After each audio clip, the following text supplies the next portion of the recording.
তাহলে যদি বলেন যে ইমাম আবু হানিফা যা বলেছেন আল্লাহ সুবহানাহু ওয়া তাআলা তাকে শান্তিতে রাখুন, সেগুলো মানলে হবেন হানাফি। আমি একজন পাক্কা হানাফি, 100% হানাফি। যদি ইমাম মালিককে অনুসরণ করলে মালিকি হওয়া যায়, আমি পুরো 100% মালিকি। আর যদি ইমাম শাফিকে অনুসরণ করলে শাফি হওয়া যায়, আমি 100% শাফি। আর যদি ইমাম আহমদ ইবনে হাম্বলকে মেনে চললে হামলি হওয়া যায়, আমি তাহলে 100% পাক্কা হামলি। কারণ এই চারজন বিখ্যাত ইমামই বলেছেন, যদি দেখো আমার কোন ফতোয়া আল্লাহ এবং রাসূলের বিরুদ্ধে যাচ্ছে, আমার ফতোয়া বাদ দিয়ে দাও তোমরা। দেখেন এই চারজন ইমামের অনুসারী এই মাযহাবগুলো আসলে কি, মাযহাব শব্দের অর্থ কি? মাযহাব মানে পথ, যাওয়ার রাস্তা অথবা যাওয়ার সময়। মাযহাবের আরেকটা প্রতিশব্দ সুন্নাহ। সুন্নাহ শব্দটার অর্থ পথ। নবীজির সুন্নাহ মানে নবীজির দেখানো পথ। তাহলে এই চারজন বিখ্যাত ইমামের মাযহাব ছিল আমাদের নবীজির মাযহাব।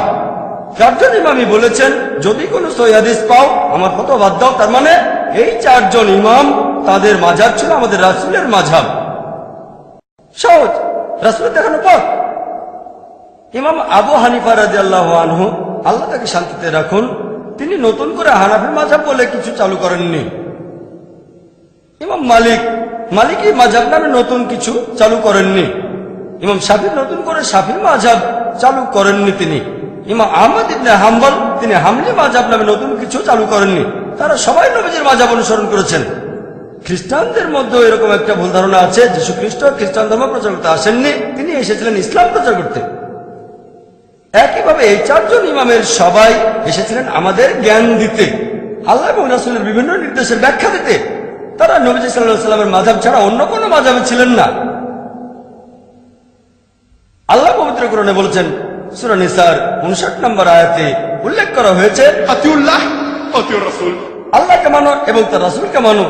এবং যারা তোমাদের মধ্যে ক্ষমতার অধিকারী, যারা বিভিন্ন ক্ষমতার অধিকারী এবং জ্ঞানের অধিকারী, আপনারা মানবেন আল্লাহ এবং তার রাসূলকে। এরপরে আল্লাহ বলেছেন, তোমাদের মধ্যে যারা ক্ষমতার অধিকারী, যারা জ্ঞানের অধিকারী। তবে আয়াতটা এখানে শেষ হয়ে যায়নি, এখানে আরো বলা হয়েছে, যদি তাদের মতভেদ থাকে আল্লাহ এবং রাসূলের কাছে ফিরে যাও। তাহলে যাদের জ্ঞান আছে, ইমাম শাফি, ইমাম আহমদ ইবনে হাম্বল, ইমাম মালিক, ইমাম আবু হানিফা, আল্লাহ তাদের শান্তিতে রাখুন সবাইকে, তাদের মতভেদ থাকলে আল্লাহ এবং রাসূলের কাছে ফিরে যাবেন। চারজন ইমাম একই কথা বলেছেন, যদি আমার ফতোয়া আল্লাহ এবং রাসূলের বিরুদ্ধে যায়, আমার ফতোয়া বাদ দাও। আল্লাহ একই কথা বলেছেন, আল্লাহ এবং রাসূলকে মানো। এবং যারা ক্ষমতার অধিকারী, যারা জ্ঞানের অধিকারী, তাদের মতভেদ থাকলে আল্লাহ এবং রাসূলের কাছে ফিরে যাও। যদি আল্লাহ এবং শেষ বিচারের দিনে বিশ্বাস রাখো, কারণ এটাই হলো উত্তম এবং পরিণামে প্রকৃষ্টতর। কোন রকম মতভেদ থাকলে আমরা কি করব? আল্লাহ এবং রাসূলের কাছে ফিরে যাব। ব্যাপারটা খুব সহজ। তবে কিছু মুসলিম আছে যারা আমাকে প্রশ্ন করতে পারে, ভাই জাকির ভালো, যেসব লোকের কোরআন এবং হাদিসের যথেষ্ট জ্ঞান আছে, তাদের জন্য এটা সহজ যে কোনটা ভুল আর কোনটা ঠিক, কোনটা সহিহ হাদিস আর কোনটা জয়ীফ হাদিস। এখন আমরা কিভাবে সাধারণ মুসলিম হিসেবে, কমন মুসলিমরা বুঝতে পারবো যে কোনটা ঠিক আর কোনটা ভুল? প্রশ্নটা খুবই সুন্দর। আমি তাদের বলি, তারা বলে এই জন্য আমরা তাকলিদ করি। তখন তাদের বলি, এই তাকলিদ শব্দটার অর্থ কি? তাকলিদ মানে, দেখেন, কোন ইমামের কথাগুলো অনুসরণ করলে সেটাকে তাকলিদ বলা হয় না, হবেন মুকাল্লিদ। যদি আপনি প্রমাণ করে দেখান আপনার ইমাম ভুল করেছেন, তারপর সেটা শুধরে দিলেন, তখনও আপনি থাকবেন মুকাল্লিদ। যেমন ধরেন, যদি আপনার মায়ের হার্টে কোনো সমস্যা থাকে, ঠিক হার্টে সমস্যা আছে, তাহলে ডাক্তার লাগবে। এখন কার কাছে যাবেন? ডাক্তার কাছে তো যাবেন না, যাবেন একজন হার্ট স্পেশালিস্টের কাছে। আপনি ভেবে দেখবেন, এমবিবিএস? না না না না। এমডি? হ্যাঁ এমডি। এমডি কিসের উপরে? ব্রেনের উপর? না না না না, হার্ট। ঠিক আছে, তাহলে ডাক্তারের কাছে যাওয়ার আগে রিসার্চ করবেন। আপনি সেই ডাক্তারের ডিগ্রিটা দেখবেন। এমবিবিএস? না না না। এমডি? হ্যাঁ। কিসের উপরে এমডি? গাইনোকোলজি? না না না। কিডনি? না না না। ব্রেন? না না না। কার্ডিওলজি? হ্যাঁ ঠিক আছে। ডিএম? আরো উপরে এমডি অব মেডিসিন। তার চেয়ে বড় ডাক্তার হচ্ছে ডিএম। আগে রিসার্চ করে তারপরে ডাক্তারের কাছে যান। যে কোনো ডাক্তারকে তো দেখাবেন না। যদি রাস্তায় কেউ বলে আপনার মায়ের হাঁটুর সমস্যা, একটা কাজ করুন, আপনি কি সেটা করবেন? তার কথা শুনবেন না, আপনি রিসার্চ করবেন। একইভাবে তৃতীয় ক্যাটাগরি, আল্লাহ এবং তার রাসূলকে মানো। তৃতীয় ক্যাটাগরি হলো তোমাদের মধ্যে যাদের জ্ঞান আছে অথবা যারা হলো ক্ষমতার অধিকারী, আপনি রিসার্চ করবেন। একজন বিশেষজ্ঞ কোনো মত দিলে সেটা ঠিক হতে পারে, ভুলও হতে পারে, আপনি সব চেক করতে পারবেন না। ধরেন 10 জন বিশেষজ্ঞের মত শুনলেন, আপনি বললেন যে প্রথম বিশেষজ্ঞ প্রায় 30-40টা রেফারেন্স দিয়েছেন, আমি 20টা চেক করে দেখেছি, 20টাই কোরআন এবং সহিহ হাদিসে, তাহলে 21 নম্বরটা চেক করতে হবে না। এরপর তৃতীয় বিশেষজ্ঞকে দেখলেন, তারটা হলো মিক্সচার, কিছু আছে সহিহ হাদিস আর কিছু জয়ীফ হাদিস। তৃতীয় বিশেষজ্ঞ তার বলা বেশিরভাগ কথাই হচ্ছে ভিত্তিহীন, সেখানে কোনো সহিহ হাদিস নেই। বুখারী, সহিহ বুখারী খোলেন, 7000-এরও বেশি হাদিস আছে, একটা সাথেও মিলে না। তাহলে অনেক বিশেষজ্ঞ আছেন, আপনি চেক করে দেখবেন। এখন আপনি চেক করে তারপর বুঝতে পারলেন যে হ্যাঁ, প্রথম বিশেষজ্ঞ, হ্যাঁ, কথা বলার সময় তিনি রেফারেন্স দেন, সব রেফারেন্সগুলো চেক করি কোরআন হাদিস দিয়ে। তারপর কি হবে? তাদের কোনো প্রশ্ন করলেন, 3 জন বিশেষজ্ঞ মতামত দিলেন, আপনি অটোমেটিক্যালি মানবেন প্রথম জনের কথা, কারণ এর আগে তার 20টা রেফারেন্স চেক করেছেন, সবগুলোই ঠিক ছিল, তাহলে ইনশাআল্লাহ 21 নম্বর রেফারেন্সটাও ঠিক হবে।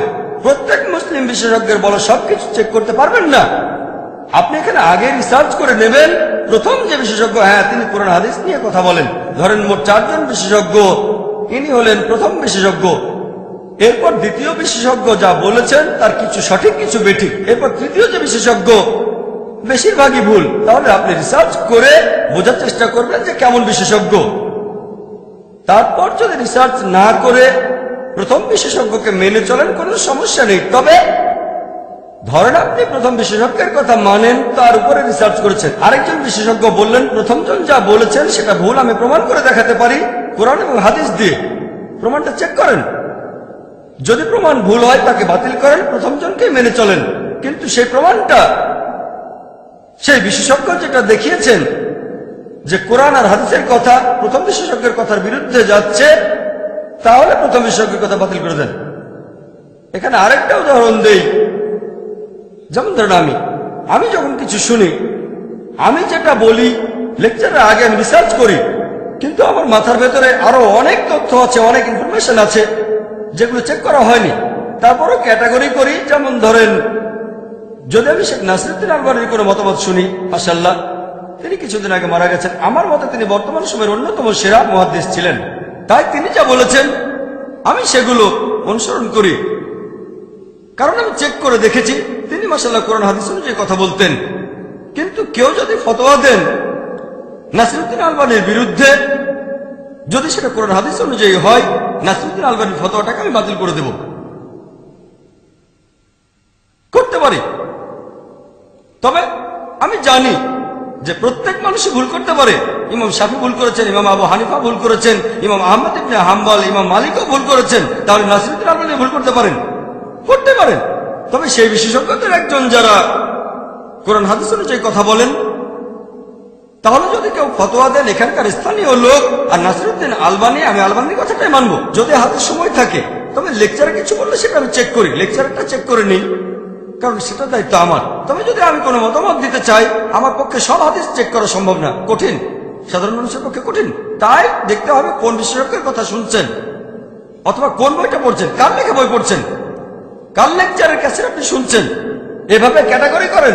ভালো বিশেষজ্ঞ, এই বিশেষজ্ঞের 20% কথা ভুল, এই বিশেষজ্ঞের 50%, এই বিশেষজ্ঞের 90% ভুল। তারপর যদি হাতে সময় না থাকে আর প্রথম বিশেষজ্ঞের উপরে আপনার ভরসা থাকে, সবকিছু চেক করতে আর হবে না।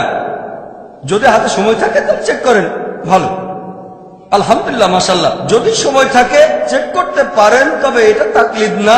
যদি কেউ প্রমাণ দেখায় যে আপনি যাকে মেনে চলেন তার কথা ভুল, তারপরও তাকে অন্ধভাবে অনুসরণ করেন, সেটা তাকলিদ। আমরা তাকলিদ করবো শুধু আল্লাহ এবং রাসূলের উদ্দেশ্যে, ব্যাস, ব্যাস, আর কেউ না। সহজ সহজ নিয়ম। এখন কেউ হয়তো আমাকে বলতে পারে, ভাই জাকির, আপনি বলছেন দল তৈরি করবেন না আপনি, কিন্তু নবীজি তো বলে গেছেন 73টা আলাদা দল তৈরি হবে। আমি বলবো হ্যাঁ, নবীজি বলেছেন এমনটা হবে, বলেননি এটা করা উচিত।